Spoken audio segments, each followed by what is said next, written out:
Welcome to the Tucson Unified School District's Teacher Evaluation Process Training.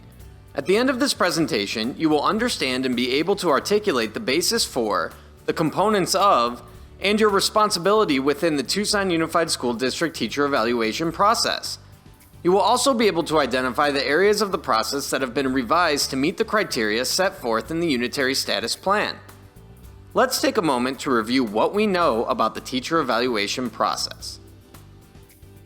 The objectives of the Teacher Performance Evaluation System are to improve instruction and maintain instructional strength. The measure of a teacher's performance is rooted in the classroom observation. The criterion of classroom observations are outlined in State Statute 15-537. A teacher will be observed at least once a school year. Observations encompass a complete, uninterrupted lesson. The 60 calendar days between the first and last observations are actual calendar days, which include weekends and holidays. A teacher may be observed multiple times a year, but there shall be at least 60 calendar days between the first and last observation. And as with current practice, written feedback shall be provided to the teacher within 10 business days. Business days are defined as a teacher workday. The joint Tucson Unified School District and Tucson Education Association Evaluation Committee met during spring 2015 to modify the evaluation process to meet the criteria outlined in the Unitary Status Plan. Additionally, the Teacher Evaluation Committee meets on a monthly basis each year to discuss issues pertinent to the teacher evaluation. Looking at the first USP criteria, teacher efforts to include, engage, and support students from diverse racial, ethnic, cultural, and linguistic backgrounds using culturally responsive pedagogy. Working with national experts, the Joint Committee revised all Level 3 Proficient and Level 4 Distinguished ratings of all 22 components of the Danielson Framework. You will also see some revisions within the critical attributes in each component to include culturally responsive examples as well as remote instruction examples. For example, in Component 1B, demonstrating knowledge of students, you will see revisions that include: teacher must also understand the research in the social and cultural context of teaching and learning that confirms that student learning is influenced by issues such as culture, race, ethnicity, gender, and social class. What does this mean? This means as a teacher, we must be cognizant of all aspects of our students and utilize that knowledge when planning lessons. As we know, the execution of an effective lesson begins with good planning. To receive a Level 4 rating in Component 1B, a teacher must actively seek and acquire information about all of their students. The teacher is systemic in gathering knowledge. For example, student interest inventory, conferencing with parents, and a class profile sheet, just to name a few. The revisions make the language more explicit within the rubric. As we turn to 1F assessment, we see in the highlighted areas that a teacher must also be mindful to address and close the achievement gap of his or her students from diverse racial, ethnic, and language groups. Achievement data and how a teacher uses assessment data to modify instruction in order to close the achievement gap is more explicit in the framework. Analyzing data is the basis for effective professional learning communities. Let's take a moment to look at the heart of the framework, 3C, engaging students in learning. The first sentence of this Level 4 rating sets the tone. Virtually all students are intellectually engaged in challenging culturally relevant content. Not only are students engaged intellectually, but with culturally relevant content. This means teachers bring multiple perspectives into the content, which allows students from various backgrounds and cultures to connect to the content. Culture may also refer to the culture of the school, the neighborhood, and Tucson as a whole. When looking at groupings, the last sentence, groupings are flexible with specific purposes. Groups should not stay stagnant. The goal is for every teacher to be rated at Level 3 Proficient. We want to live in Proficient and visit Distinguished. Again, the goal is to earn and maintain a Level 3 rating. School academic growth will be determined by calculating the growth of TUSD comprehensive pre-post scores in English Language Arts, or ELA, and Math for grades 3 through 11 from the beginning of the current year to the midpoint of the current year. This approach, however, has some limitations in that the tests in ELA and Math can measure the academic impact of only about a quarter of our teachers, called A teachers. The non-ELA and non-math teachers, called B teachers, make up the other 3/4 of the teaching core. Who will take the assessment? All students in grades K through 2 will take DIBELS or DRA-EDL assessments. In grades 3 through 11, students will take the TUSD pre-post test in ELA and math. For the academic growth, a student must have scores from both the pre-test and the post-test. When will the assessment be administered? DIBELS, or another literacy tool, is typically administered 3 times a year. The first test in the fall and the last test in the spring will be used. DRA-EDL is administered twice a year, once in the fall and once in the spring. The TUSD pre-post tests are administered in the beginning of the year, the pre-test, and midway through the second semester, the post-test. Scoring. TUSD comprehensive pre-post tests are administered during the current year. Students are compared against their own pre-post test scores to measure growth. Teachers who teach at multiple schools will be assigned the district academic growth average. Student growth will be assessed on matched students by determining the difference between grades K through 2, where the DIBELS or EDL-DRA scores are compared from the beginning of the year 2021 to 2022 to the end of the year 2021 to 2022. If these scores cannot be collected, K through 2 teachers will receive the school average. In grades 3 through 11, the TUSD comprehensive pre-post scores are compared from the beginning of the year 2021-2022 to the midpoint of the year 2021-2022. If these scores cannot be collected, 3 through 11 teachers will receive the school average. The following 3 slides will help you determine whether you are an A teacher or a B teacher in TUSD. An A teacher is any K through 2 teacher with fall and spring DIBELS or EDL-DRA scores. Grades K through 2 will use the DIBELS or EDL-DRA or some other assessment to compare the fall results to the spring results. An A teacher is also any teacher who teaches math or ELA in grades 3 through 11.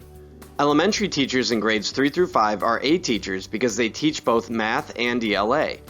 All math and ELA teachers in grades 6 through 11 are A teachers. ELA. Grades 3 through 11 are used because they are assessed by a comprehensive pre-post test. And math. Grades 3 through 11 are also used because they are assessed by a comprehensive pre-post test. A B teacher is any teacher who is not an A teacher.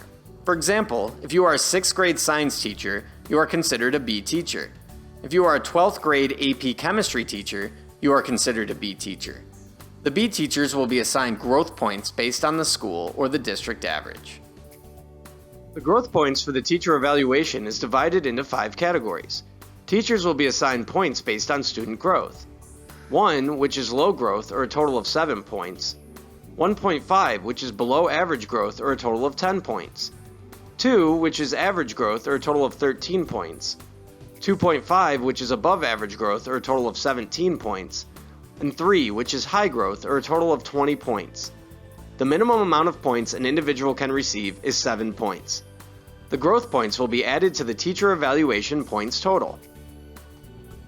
A teacher points are calculated based on the role the teacher has in the school.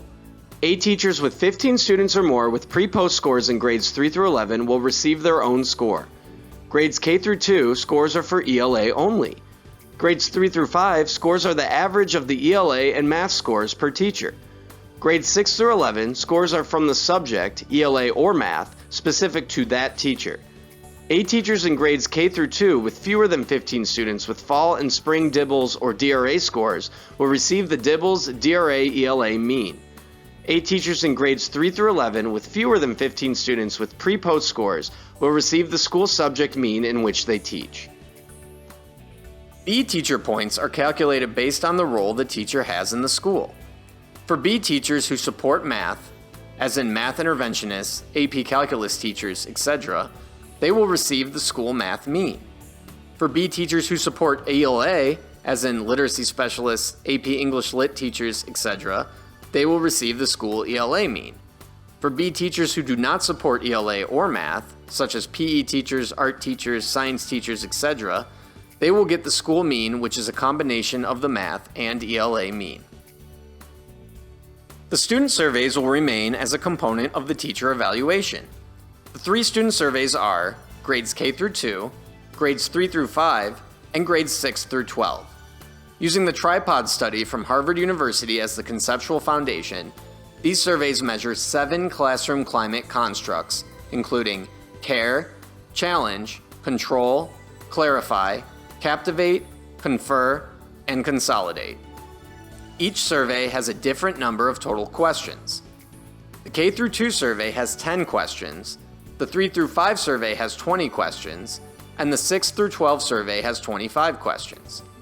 Each of these 3 surveys is scored on the 4-point Likert scale, which is 1 equals strongly disagree, 2 equals disagree, 3 equals agree, and 4 equals strongly agree. Responses on the Likert scale are averaged and result in an overall score that ranges from 1.0 to 4.0. So, regardless of the grade level and/or the number of questions, the score will be the averaged number from the responses. The results of the survey will count for 10% of the teacher's overall calculation.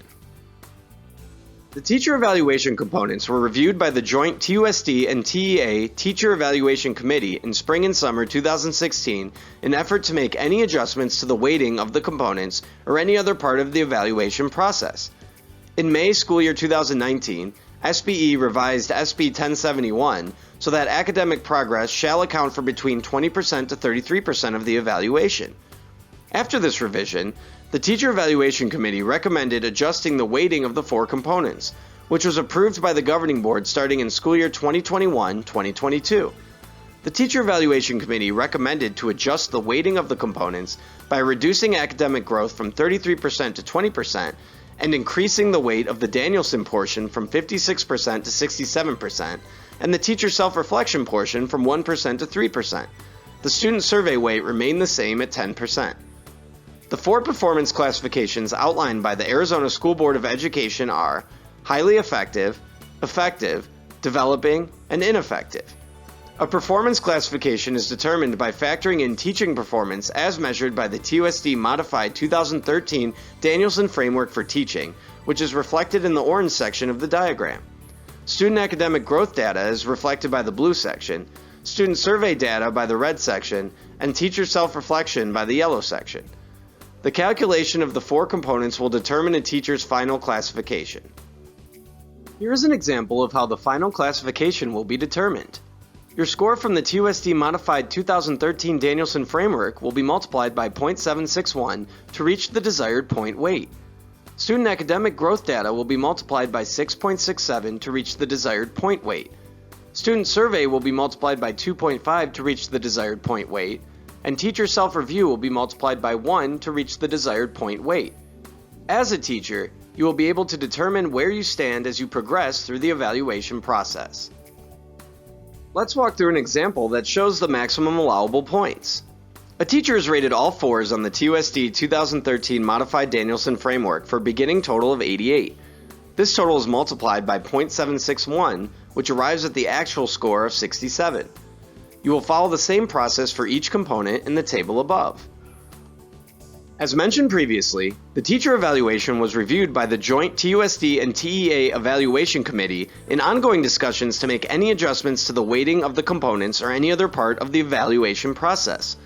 The joint Tucson Unified School District and Tucson Education Association Teacher Evaluation Committee determined the cut scores needed to be adjusted in 2017-2018 to take into account the Student Survey of Teachers component and to keep the Tucson Unified School District Modified Danielson Framework for Teaching in the forefront. The cut scores are as follows: 79 to 100 points equals distinguished, 61 to 78 points equals effective, 47 to 60 points equals developing, and scores of 46 or less is rated as ineffective. This is the 2013 Danielson Framework for Teaching Smart Card. As you can see, there are components for each of the domains. Let's take a look at one of the components. Domain 1, Planning and Preparation, Component 1C, Setting Instructional Outcomes, refers to the learning objective for a lesson. Referring back to our Essential Elements of Instruction, or EEI training, an objective is a description of the student at the end of the lesson. Objective equals change or motion toward a goal. The 2-part objective has a behavior and a learning.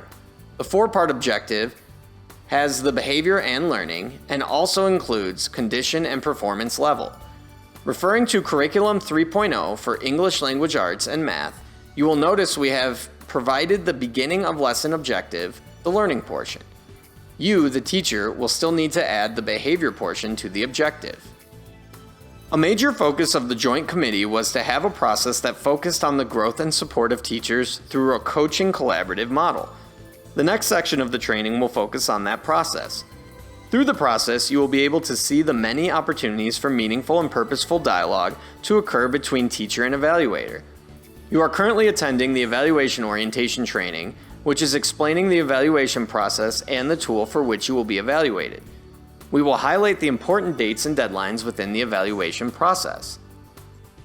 By the end of the first quarter, the teacher and the evaluator will meet to discuss the evaluation process. Discussion must be about the teacher's goals and objectives for the classroom and school, such as measurable targets, standards for performance, pertinent student academic process data, the analysis of parent and student survey data, and previous evaluation results. This information will be pertinent when initiating the individual learning plan. At this conference, the first observation is scheduled. The beginning of the year conference may also serve as the pre-conference. The teacher will turn in the lesson to be observed at least 48 hours prior to the scheduled observation date. It is important to consider the context in which the evaluation occurs. The experience level of the teacher should be taken into consideration. The performance of a novice teacher, or a teacher new to the profession with less than 3 years of experience, is likely to be different from that of a more experienced teacher, or a teacher with 3 or more years of experience, or a reassigned teacher, which is a teacher who has been newly assigned to a grade, a content area, or a school. Discussion of context should occur in the first conference. The descriptions of the performance classification levels should be reviewed and discussed based on the goals being set during this conference. During this initial conference, the evaluator and the teacher will review the teaching practices identified in the Danielson domains. It is suggested that the components associated with each Danielson domain be reviewed and discussed. The evaluator and teacher should be clear as to the expectations in each domain. After the beginning of the year conference, the evaluator should begin to score Domain 1.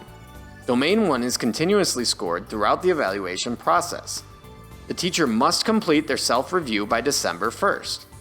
All teachers must be observed by December 1st. Written feedback and conference must be completed within 10 days of the observation. During the post-observation conference, the teacher should be prepared to reflect on the observed lesson. The teacher may provide additional evidence to support their performance.